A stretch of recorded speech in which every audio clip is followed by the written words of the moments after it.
So now that we've created our achievements, let's look at how we can start unlocking these things within the game. Now, I'm going to go back into my game, and maybe the best way for me to do this is put all the achievement unlocking logic into a second class. So I'm going to create a new Objective-C class. We're going to call it Achievement Manager.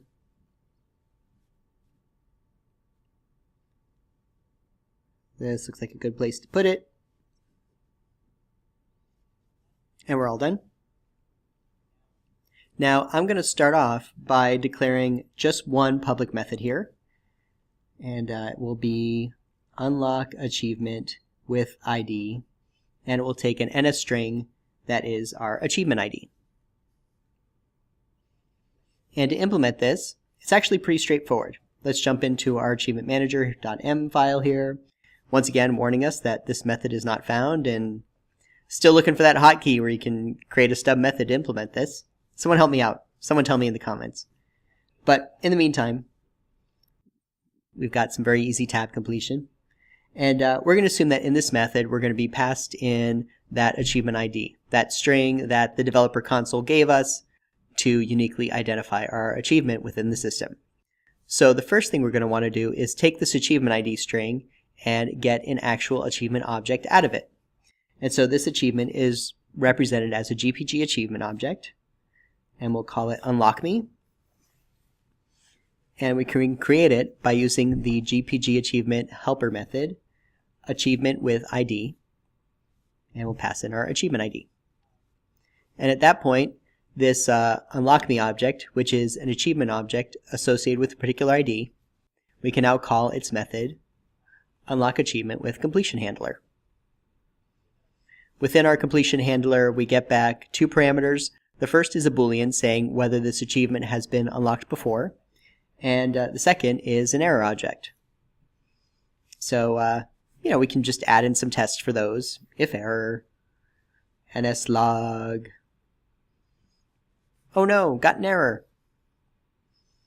And, we can see the error localized description, something like that. Otherwise, if newly unlocked,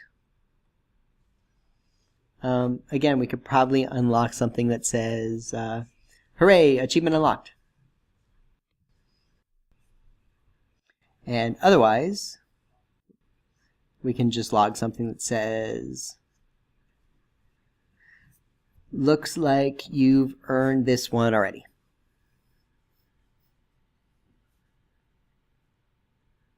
Close brackets. By the way, this checking I'm doing here for if newly unlocked, then do something, otherwise don't do anything. This is purely for logging purposes. It's purely informative. There's nothing I need to do with this information. Both the fact that the achievement has been unlocked will be recorded on the server, and that little toast that pops up that says, hey, congratulations, achievement unlocked. Here's the icon and description. That's handled for you automatically by the games library. So there's not actually anything I need to do here. I'm just demonstrating that we do get some interesting information back to us by the system. So now let's call this.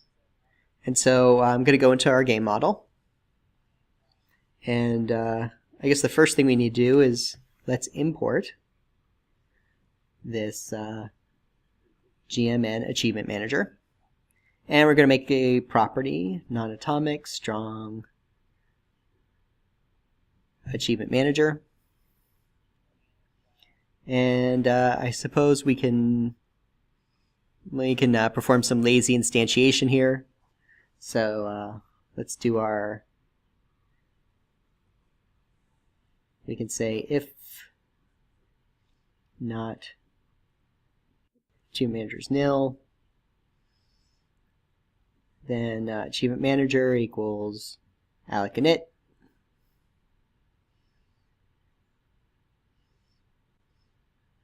And then we can return achievement manager. There we go, some nice lazy instantiation.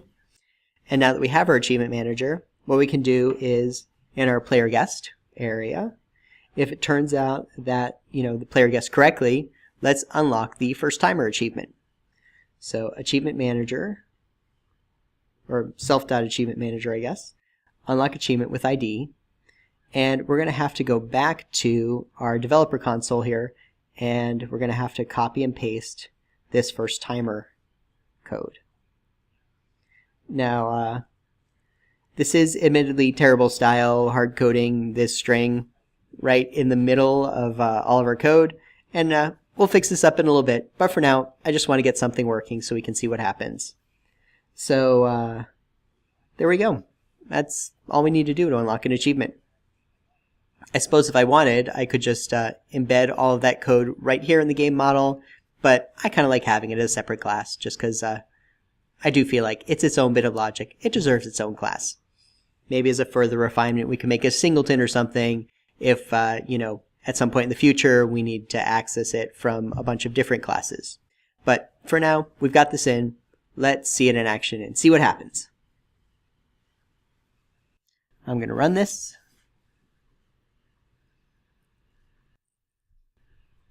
I'm signed in. Once again, let's view our achievements. Looks like I haven't earned any yet. Let's play an easy game. Higher than 50, lower than 75. I've gotten really good at this game. Lower than 56. Let's do 53. Lower than 53. What do you think? 52 or 51? Let's do 52. Hey! And look at that. We got our achievement unlocked toast that appears right on screen and then fades out after a little bit. We can go back to our main menu here and view our achievements.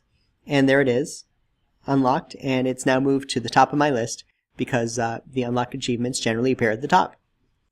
And I've now been informed that I have unlocked a total of 1 out of 4 achievements. So there you go. That's unlocking an achievement. Now that we're able to do that, maybe the next step is to increment an achievement, and we can look at incrementing the Send a Guesser achievement in the next lesson. So I'll see you shortly.